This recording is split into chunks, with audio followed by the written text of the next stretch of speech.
Good morning, everyone. Today is Tuesday, March 15th. Ides of March. Also happens to be my son's birthday today. Shout out to Ian. Happy birthday, Ian. Gold miners are getting very interesting. So we've been tracking these for quite a while. I've kept you out of them when they were lagging. I kept you out of this past little loop right here because we just didn't see gold finishing its longer dated triangle. Well, that has happened, and now we're starting to see all of these gold miners. We're starting to see the new gold rush of 2022 is what I'm calling it. This moment on the weekly RRG, got a lot of these gold miners up here in the leading quadrant. Some of them, like New Gold, actually seeing a bit of consolidation move right here. So momentum is starting to bend over on the weekly time frame. Let's take a look here on the daily. I don't normally go down in the daily unless I'm looking at immediate trade setups. Let's see what's happening here.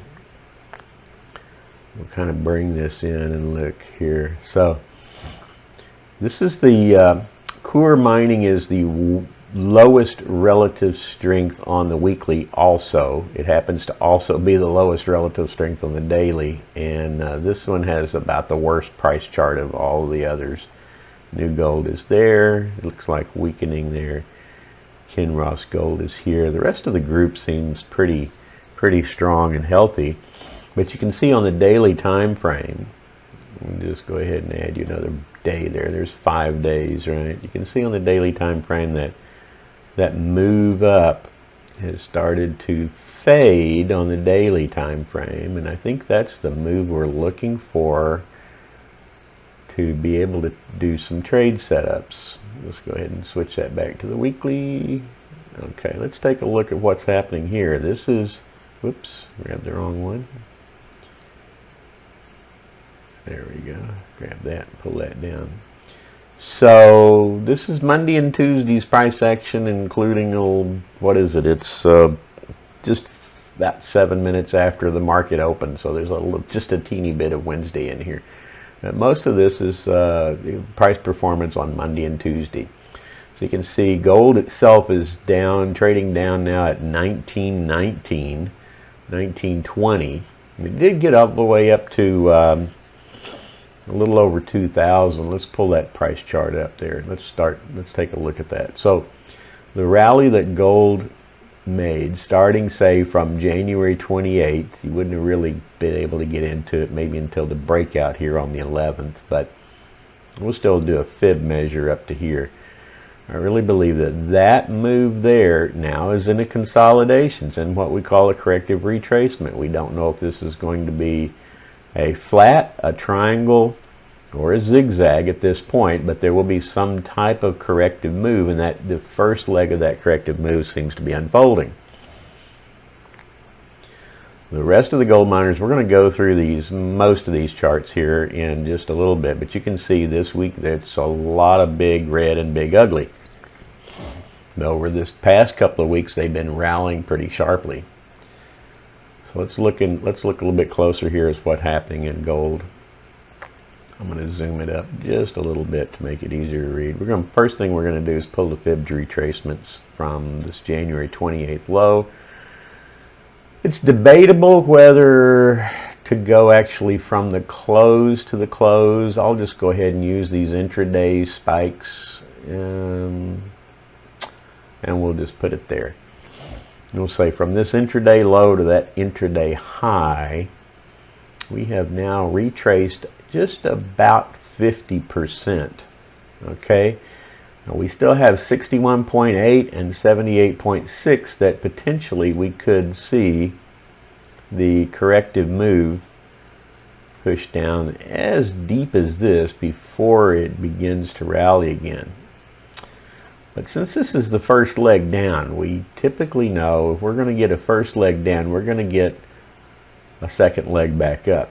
Now, short-term day traders, you might be tempted to play this rally, and you certainly could do that, and I think you could get some double-digit returns out of some of those gold miners in this move right here.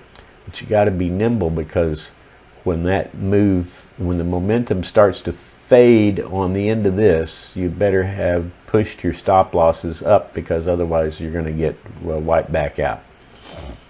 So out on the way back down. So this is going to be the head fake move back up, and it's going to shake everybody back out, and that'll be the head fake move down, and then everybody's going, the hell with it, and then there it goes. Okay, so that's my take on what I see at the moment in gold. Let's just start here at the top. Let's just run through some of these symbols, and I'll just show you what I'm seeing here. This is Royal Gold, and for the most part I don't think I own, maybe I might own this one, SSR Mining. I think I have that in one of my portfolios. I think I might have Osako. We'll get to those. But for the most part, I really have yet to start doing any type of trades. We've been in a correction, right? We've been in a counter trend corrective move. It's just not the time to be putting a lot of trades on, because you're going to get chopped out. Now, once we need to get this uptrend firmly established, and even now it's still really too early, because really what we like to see is 5 up and 3 back, and then we go. But I know you guys are anxious for some kind of trade, so we may not put out an official trade, but we're going to at least show you what you can do. All right, so in Royal Gold, here's my fib starting point, and ending point is right there. And you can see we haven't even begun the retracement yet, okay? So we really need to wait until it gets down here before that takes off. Let's look at Wheaton precious metals, both gold and silver here in Wheaton. And there's my fib. There's my fib levels from, I actually went from here, which is the January 28th. We use January 28th as the anchor, and then March 8th as the peak there. And we've got about a 38% retracement going on here. I'd like to see this unfold a little bit deeper before taking a position on there. Franco-Nevada, 38%. Possibly, let me just readjust this, possibly more like that.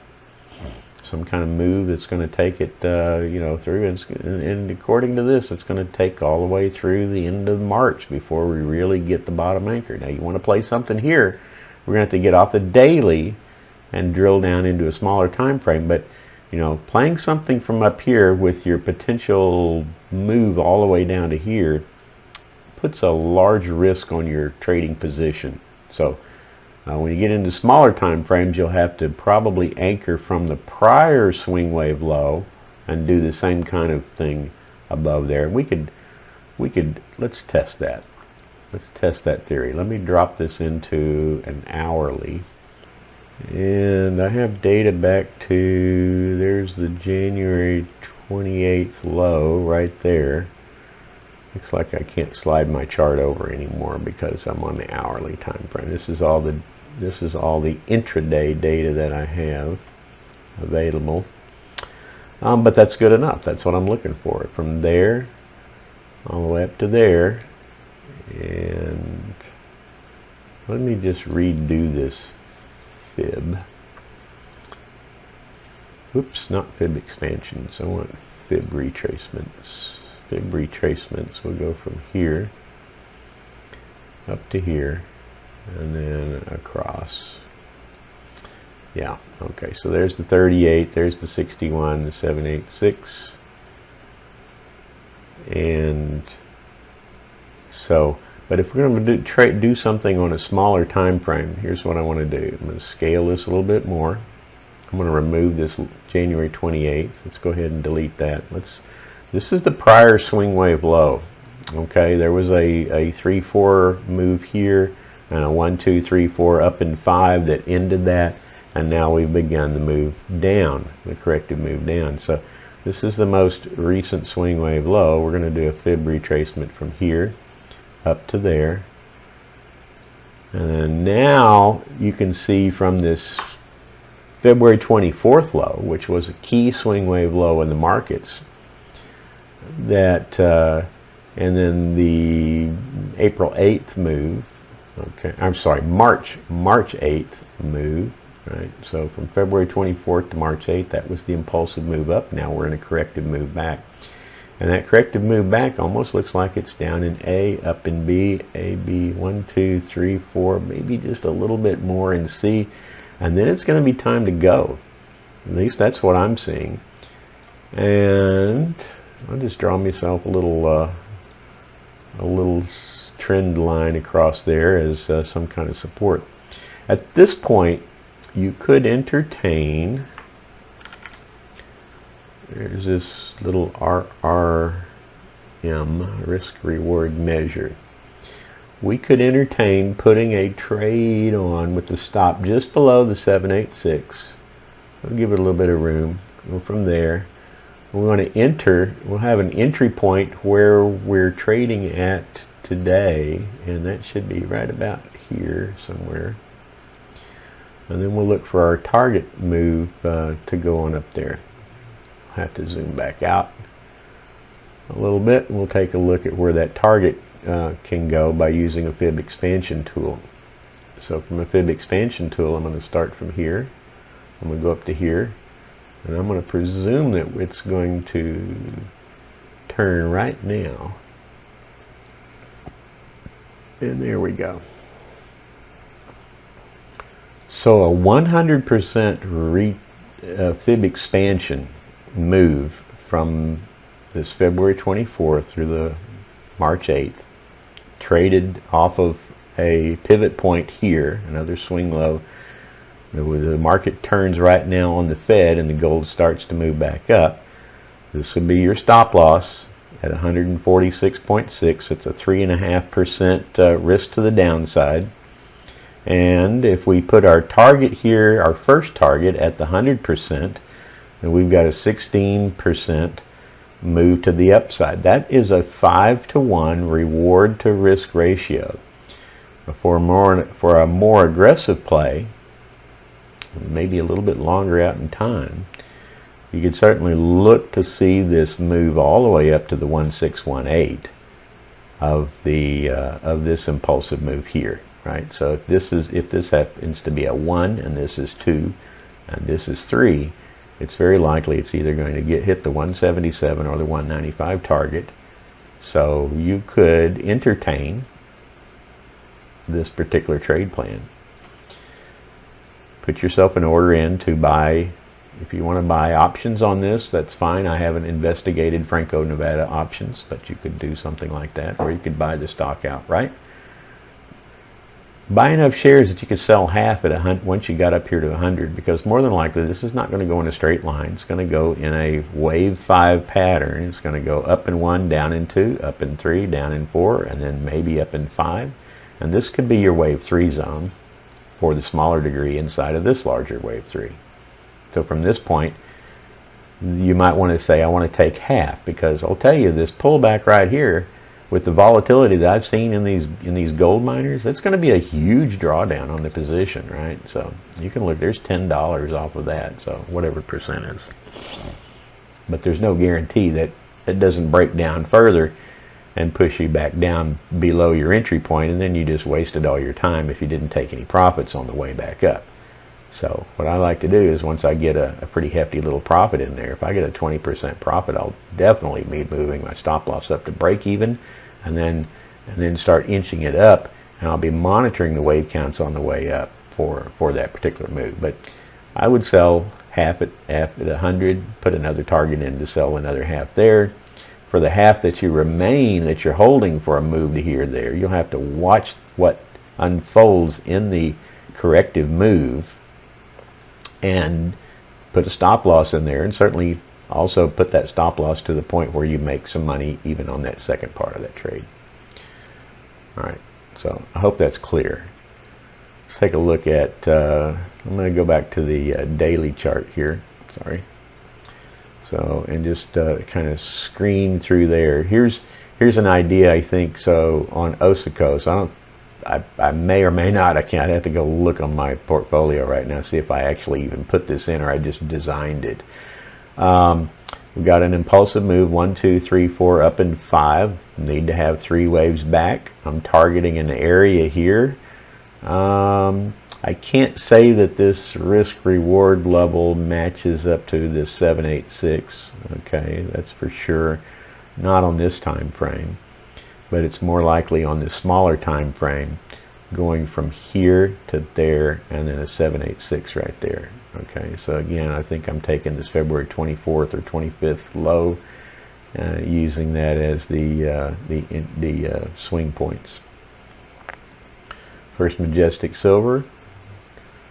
Now this chart been a long corrective move. The problem I've got with this one, didn't really get all the way back up to here, but certainly you have the same kind of thing unfolding here in the smaller times. Okay, so there again, you can set your trade up here, put your risk here. We can do that. Even on the daily, I can still do that. Let's go ahead and just redo that fib.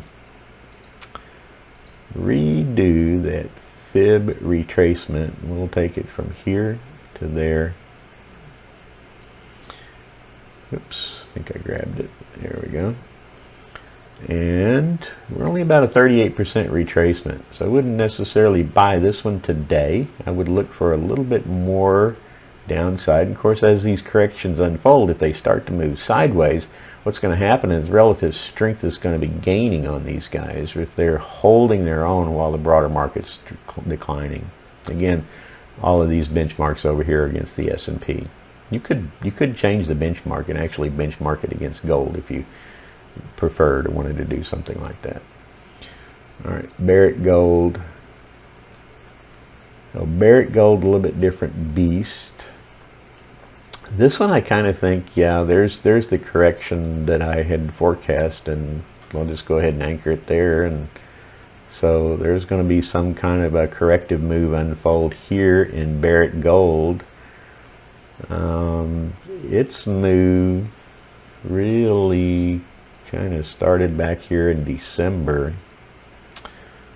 but there's also that February 24th swing point where you could entertain a short-term trade or a little bit longer-term trade. You're looking for more of a correction to unfold and see if this goes sideways or lower, right? So if we don't break the 786, we get a zigzag. We could get something that looked like this, and we get a flat, or we could get a triangle. Okay, so we need to just monitor. Most conservative would be to put it in a play like that. Agnico, same kind of pattern. Newmont's a little different beast. So Newmont's actually made a pretty substantial move all the way back up. Actually broke through the May highs. Is that an all-time high? Yes, it is. Newmont's actually shot up to a new all-time high. Let's put that there. New ATH. And now it's in a little bit of a corrective move. So there's a much larger fib in play here where there could potentially be a much larger retracement happening. So we'll go from there, go up to here where that new all-time high is, and you could even see this guy unfold all the way back down to 58. So that's a 40% decline. So it would not necessarily entertain a long-term entry point here at Newmont at this point without putting very close stops on it. Okay, just protect your capital in the event that something else happens here in these markets. There's Alamo Gold, SSR Mining. So I like all of these entries, but I really want to see a little bit more development here in these corrective moves, and you can see that. And then, you know, we get a good strong move. These corrections may or may not go any deeper. They certainly could bounce here off the 38 and go. Okay, so there's no guarantee, but they could also move. They could also move back down to the 786. Maybe not as large as that, but this guy could retrace all the way back down to there before going. So again, it's very, we don't put trades on at wave one tops. Okay, so that's just typically, you know, unless you're trying to short something that's already established a downtrend, and this one isn't an uptrend. This is supposed to be a corrective move here. This won't be a trending move to the downside. This will be a corrective move to the downside. You'll just get chopped if you try to trade something there. So I wouldn't do that. Would not short these guys. Pan American Silver. Again, you can see, you know, there's a huge risk to trying to, you know, get into anything up here. You really need to wait. You need to get that risk reward level down to, you know, even a, you know, 2 to 1 is probably, you know, not bad. Eldorado Gold, Sandstorm Gold. They're all going to be the same. All of them except for Coeur Mining Company. And I'll get to that here really quick. I'm just going to skim through all of these. Kinross Gold. Remember when I showed you the RRG over here, Kinross Gold. On the daily it was weak. It's also still over here in the lagging quadrant on the weekly. Alright, and whoops. Let's go back to Kinross Gold. So Kinross Gold has not participated in this uptrend. I would probably avoid trading this one at all because he's not part of the pack. Okay, and it's not really rallying along with the rest of them. There's Anglo Gold. Here's Coeur Mining. This is another one that I would avoid. It's very odd that this company is not participating in the rally like the rest of the group. He's still in a downtrend. Stay away from that one. Alamo Gold looks okay. Harmony Gold. Harmony Gold made a huge run, and 2.5 weeks ago, I think on a Sunday, I set these up initially, that February 24th there. I set these up initially to get in here with the target price up there. You can see we met that target and then rejected. So this trade went fast. There was the downside risk, there was the entry point, and there's the move to the upside. And apologize for my clock you have to listen to for the next 5 seconds.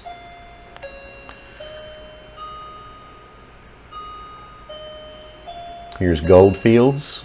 Now, Goldfields, just show you here from February 4th, this thing's made a 62% rally.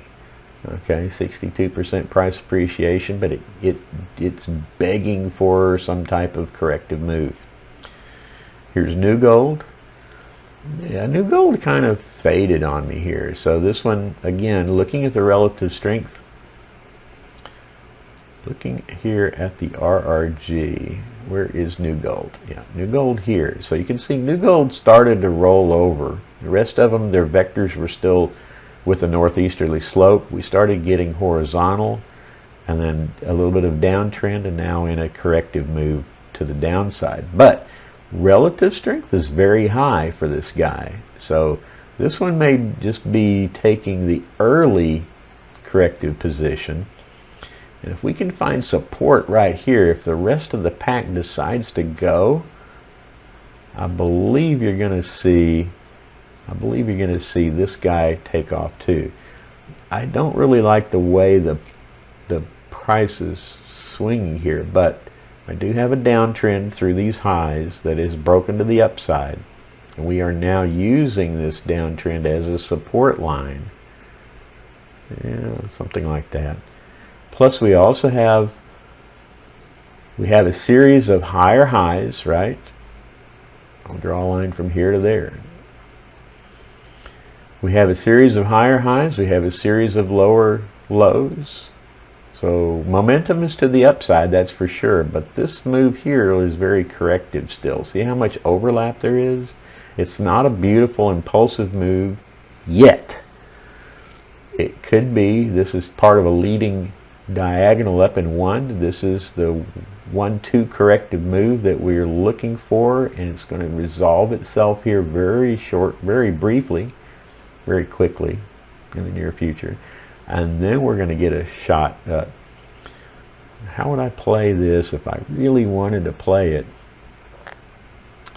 It's a very cheap stock. Okay, so you're going to buy a lot of shares. It's only $1.68 right now.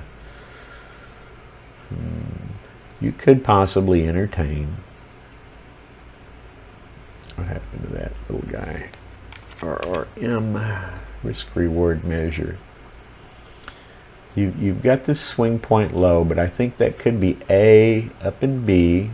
B looks to be a 786, so C could be 100% of A. So maybe we would have to put our stops down here. All right. Whoops, what happened there? Try that again. RRM, risk reward tool. Put our stops there, put our entry point here, and then we'd be looking to play it up, back up to this resistance level at about 218, which marries back up to June highs in new gold. All right, so what I've laid out here, a 10% risk to the downside, a 30% reward to the upside, so a 3-to-1 reward risk ratio. Okay, but you got to be disciplined, and you got to go ahead and just bite the bullet and take it out. Even though this, if you get triggered right here, you're probably going to be running below the 200-day moving average again.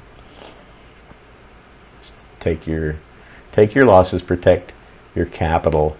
You want to play something on new gold. All right, let's see. We got one or two more. Alamo Gold looks the same. And Silver Corp. You guys can use these techniques, set it up yourself, and you know, depending upon your risk aversion, your speculative portfolio, right? You want to make a move here on this one. Doesn't look too bad there. That correction could go a little deeper. Trying to buy in now, you need to put your stops down here. So let's do that. Let's do the risk reward measure. We're going to put our stops down here. We're going to enter there, and then we're going to say go there. I got a 30% upside for a 12% downside in Silver Corp metals.